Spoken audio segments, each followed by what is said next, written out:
আমার সম্মানিত ভাই যে বক্তব্য রেখেছেন, আমার বক্তব্য ওঠাই, এর বাইরে তেমন কিছু নেই। কারণ কোরআন এক, আল্লাহ তাআলাও এক, নবীও আমাদের এক, পথও আমাদের একটা, এবং সবাইকে গিয়ে আল্লাহর দরবারে দাঁড়াতে হবে। তারপরে একটা ঠিকানা যেটা পাই, ওটাও আমাদের সকলের কমন চাওয়া, আল্লাহর জান্নাত। কাজে এই কথার কোনো ভিন্নতা এখানে থাকবে না ইনশাআল্লাহ। এই বাংলাদেশ আমাদের প্রিয় জন্মভূমি, আল্লাহ তাআলার দান। পৃথিবীর কিছু দেশ আল্লাহ তাআলা আমাকে ঘুরানোর তৌফিক দিয়েছেন। এমন বরকতময় দেশ পৃথিবীতে খুব কমই আছে, যে দেশের মাটির উপর সবুজ, মাটির নিচে অফুরন্ত খনিজ সম্পদ এবং অন্যান্য মূল্যবান সম্পদ, পানিতে সম্পদে ভরা, পানির নিচে সম্পদে ভরা। শুধু একটা সম্পদের অভাবে আমাদের দেশ হামাগুড়ি খাচ্ছে। সেই সম্পদটা হলো অতীতে যারা দেশ শাসন করেছেন তাদের চারিত্রিক সম্পদের অভাব। যখনই তারা দেশ সেবার সুযোগ পেয়েছেন, তখন দেশের জনগণের সেবক না হয়ে তারা মালিকে পরিণত হয়েছেন। আলহামদুলিল্লাহ, ইতিহাসের এক যুগ সন্ধিক্ষণে আজকে বাংলাদেশ। আগামীতে নির্বাচন হবে। আমি নির্বাচন নিয়ে বেশি কথা বললাম। আমি আল্লাহ তাআলার কালামের একটা অংশ আপনাদেরকে স্মরণ করিয়ে সালাম দিয়ে বিদায় নেব ইনশাআল্লাহ। আল্লাহ রাব্বুল আলামিন কালামে হাকিম ধীরে ধীরে নাজিল করেছেন তার নবীর উপরে। সর্বশেষ আয়াতটি নাজিল হয়েছে হিজ্জাতুল বিদায় আইয়ামে তাশরিকের সময় মিনার ময়দানে। সেই আয়াতের একটা গুরুত্বপূর্ণ অংশ, সারাটা না। আউযু বিল্লাহি মিনাশ শাইতানির রাজিম। আল ইয়াওমা আকমালতু লাকুম দীনাকুম ওয়া আতমামতু আলাইকুম নি'মাতি ওয়া রাদিতু লাকুমুল ইসলামা দীনা। সাদাকাল্লাহুল মাওলানাল আযীম। আল্লাহ তাআলা তার নবীর মাধ্যমে বিশ্ববাসীকে বলে দিলেন যে আজকের এই দিনে তোমাদের জন্য আমি তোমাদের সংবিধান, জীবন চলার পাথেয় দিন আমি পরিপূর্ণ করে দিলাম। বলেন সুবহানাল্লাহ। ওয়া আতমামতু আলাইকুম নি'মাতি,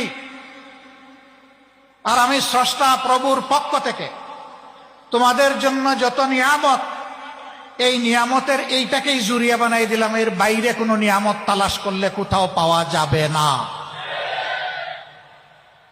এর বাইরে যা তালাশ করবা সেটা নিয়ামত হবে না, সেইটা হবে লানত। এইটাকে বাদ দিয়ে যদি কিছু তালাশ করো। ওয়া রাদিতু লাকুমুল ইসলামা দীনা। আর তোমরা জেনে রাখো, আমি কিন্তু ইসলামকেই শুধু আমার কাছে মনোনীত দিন হিসাবে, জীবন বিধান হিসাবে আমি কবুল করলাম। বাকি যেগুলো আছে ফামান ইয়কবালু মিনহা, একটাও কবুল করা হবে না। সব রিজেক্টেড, পচা মাল, সব পচা মাল। যে বাদের অমুকবাদ তমুকবাদ, যে বাদের গামছা গায়ে দিয়ে আসুক, সব পচা মাল। যা আল্লাহ তাআলা বলে দিয়েছেন মানুষের জন্য এইটাই উত্তম এবং একমাত্র উত্তম, এর বাইরে আর কোনো উত্তম নাই। সম্মানিত বন্ধুগণ, এটি দিনের একটি মরকাজ। এখানে কিতাবুল্লাহ এবং সিরাতে সরওয়ারে আলম বা সুন্নতে রাসূলুল্লাহ সাল্লাল্লাহু আলাইহি সাল্লামের তালিম হয়। কেন এই তালিমটা? কেন এই তালিম? হচ্ছে আমলের জন্য। ইলমের জন্য তো অবশ্যই, কিন্তু ইলমটা কি জন্য? ইলম হচ্ছে আমলের জন্য। আর আমলের ব্যাপারে শুরু হয়েছে ইকরা বিসমি রাব্বিকাল্লাযী খালাক দিয়ে, শেষ হয়েছে আল ইয়াওমা আকমালতু লাকুম দীনাকুম ওয়া আতমামতু আলাইকুম নি'মাতি ওয়া রাদিতু লাকুমুল ইসলামা দীনা। এর ভিতরে আল্লাহ মানুষকে যত আমল করার জন্য হুকুম দিয়েছেন, আল্লাহর কসম মুহাম্মদুর রাসূলুল্লাহ সাল্লাল্লাহু আলাইহি সাল্লাম সবগুলো আমল করেছেন, একটাও বাদ দেননি তিনি। এমনকি আল্লাহর আয়াত ওমা খালাকতুল জিন্না ওয়াল ইনসা ইল্লা লিয়াবুদুন, আর আমি জিন এবং মানুষকে আমার ইবাদত ছাড়া অন্য কোনো প্রয়োজনে পয়দা করিনি। তার মানে জীবনে একজন মুমিন, একজন বিশ্বাসী যত কাজ করবে সেটা আল্লাহর ইবাদতের উদ্দেশ্যে করবে। এখন প্রশ্ন জাগে, আমি ভাত খাবো, আমি চাকরি করব, আমি ব্যবসা করব, হাল চাষ করব, আমি যুদ্ধ করব, সেগুলো কি আমার ইবাদত? আল্লাহর কসম সবগুলো ইবাদত। যদি নবী করিম সাল্লাল্লাহু আলাইহি সাল্লামের নকশা কদম হয় সব ইবাদত যদি আল্লাহর এবং আল্লাহ রসুলের শাস্তা ছেড়ে দেওয়া হয় সবগুলা জিহালত, একটা ইবাদত হবে না। এমনকি আপনি আপনার মায়ের দিকে তাকিয়ে একটু মুস্কি হাসি দিবেন উনাকে খুশি করার জন্য, এটা ইবাদত। আপনার স্ত্রীর দিকে তাকিয়ে আপনি মুস্কি হাসি দিবেন আল্লাহর কসম, ওইটাও ইবাদত। আপনার মনটা যখন পবিত্র থাকবে, আপনার সন্তানকে আপনি আদর করবেন, এইটাও ইবাদত। আপনার বাবার আপনি সেবা করবেন, সেইটাও ইবাদত। আপনার বন্ধুর কোনো বৈধ প্রয়োজন পূরণ করবেন, এইটাও ইবাদত। এক কথায় দুনিয়ায় এমন কোনো কাজ নাই যেটা ইবাদতের মধ্যে গণ্য নয়। আবার নামাজও ইবাদত হবে না যদি আপনার মন গড়া আপনি নামাজ পড়েন।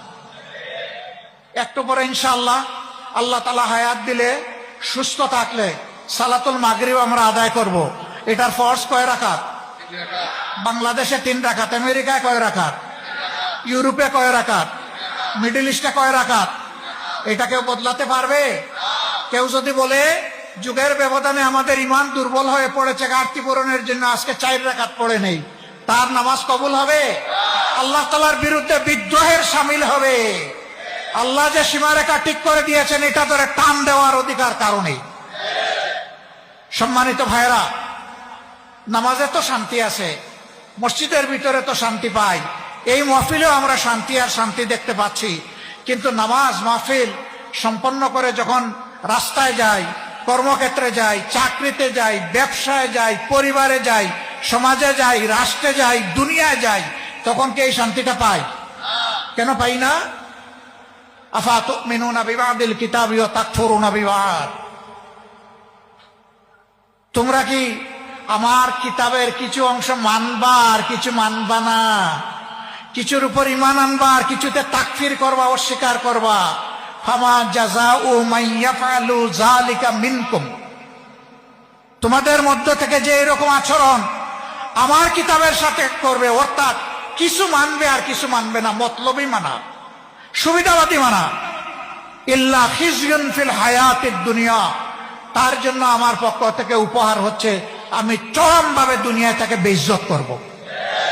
এই ফতোয়া কে দিয়েছেন? এই ফতোয়া বদলানোর শক্তি কারো আছে? নাই। তাইলে আমরা শান্তি যে পাই না, এই ফতোয়ার মধ্যেই এটার জবাব আছে। জীবনের দিনগুলা ফেলে এসেছি, বৎসরগুলা ফেলে এসেছি, আর কয়টা দিন আর শ্বাস পাবো কেউ জানি না। মানব সন্তানের হায়াত 2 সেকেন্ডের মতো। একটা শ্বাস তুলে ওই তুলা শ্বাসটা ফেলতে সে বাধ্য, কিন্তু ফেলে দেওয়া শ্বাস তার আর উঠবে, ওটার কোনো হিসাব নেই। আর ওই যে তুলা শ্বাসটার সময় হচ্ছে মাত্র 2 সেকেন্ড। এইটাই রে ভাই আপনার আমার হায়াত। কোন ভরসায় আগামী দিন ভালো কাজ করবো, আজকে যেমন তেমন হয়ে যাক, এই নিয়ত করার কোনো সুযোগ নেই। তাহলে জীবনে এখন যদি চিন্তা করি কি করেছি, আমরা কি সব সময় হকের পক্ষে ছিলাম? আমরা কি কোরআনের পক্ষে ছিলাম? কোরআনের আইন কায়েমের আওয়াজ যখন এসেছে আমরা কি লাব্বাইক বলে সাড়া দিয়েছি? আমরা অনেকে লজ্জিত হয়ে বলবো না, দিতে তো পারি নাই, এখন আমার কি হবে? এখন কি তাহলে আমার ঠিকানা জাহান্নাম হবে? আমাদের আল্লাহ, আমাদের খালিক, আমাদের মালিক, তিনি বড় রাউফুর রাহিম, তিনি বড় প্রেমময়, তিনি বড় দয়ালু। তিনি বলেছেন তোমরা গুনাহ করো, আমার কাছে তওবা করো, আমি তোমাদের গুনাহ মুছে দেব। আসেন আমরা মন ভরে তওবা করি।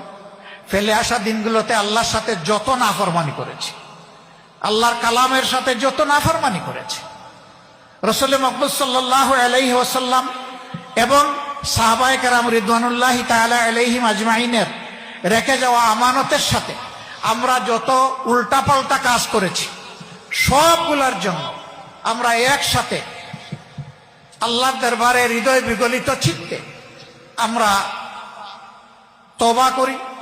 আল্লাহ তাআলা হুয়া তাওয়াবুর রাহিম, হুয়া গফুরুর রাহিম, তিনি তওবা কবুল করেন, মেহেরবানি করেন।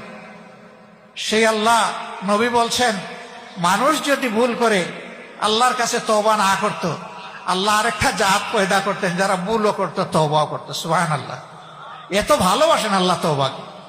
অতীত জীবনে হে রাব্বুল আলামিন আমরা অনেক ভুল করে ফেলেছি, আমাদের উপর অর্পিত দায়িত্ব আমরা পালন করি নাই, কিছু বুঝেও পালন করি নাই, কিছু না বুঝেও পালন করি নাই। আজ তোমার দরবারে আমরা বিনা শর্তে সারেন্ডার করলাম। হে আল্লাহ, তুমি আমাদেরকে ক্ষমা করে দাও।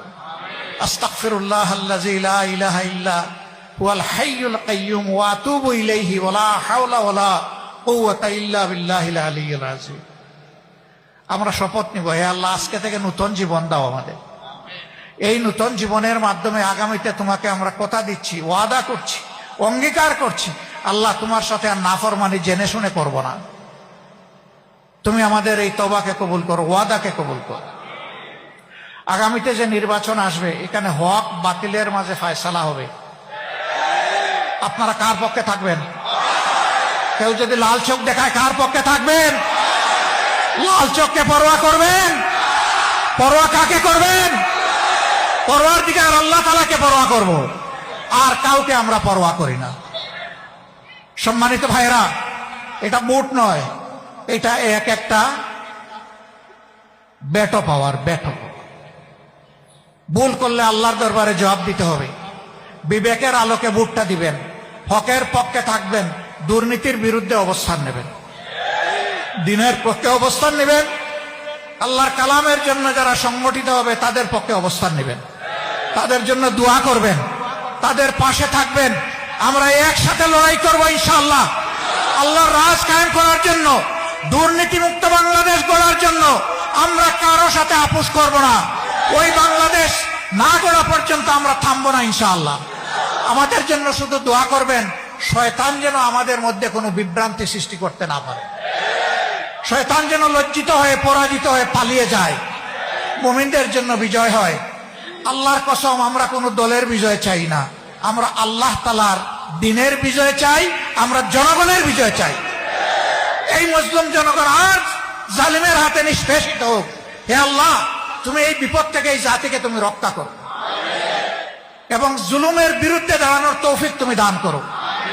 আল্লাহ তাআলার দরবারে সেই মুনাজাত করে, নামাজের সময় আসন্ন, আমাকে এখানে দাওয়াত করার জন্য আমি মহান রবের দরবারে শুকরিয়া আদায় করছি। এবং এখানে বড় হুজুর, ওনাকেও আমি আমার অন্তরের অন্তঃস্থল থেকে শুকরিয়া আদায় করছি। উনি যে মায়াবী দাওয়াত আমাকে দিয়েছিলেন, আজকেই জালকাঠিতে আমার এইরকম আরেকটা দাওয়াত ছিল, কিন্তু আমি কোনো অবস্থাতে ওনার এই দাওয়াতকে অগ্রাহ্য করার কোনো দুঃসাহস আমি দেখাতে পারিনি। আমি মহান আল্লাহর পর ভরসা করে চেষ্টা করেছি এখানে এসে হাজির হওয়ার। নিশ্চয়ই আপনাদের কোনো হক আমি আদায় করতে পারিনি, আমাকে ক্ষমা করবেন। আমার জন্য একটা দোয়া করবেন, একটা দোয়া চাইবো আপনাদের কাছে।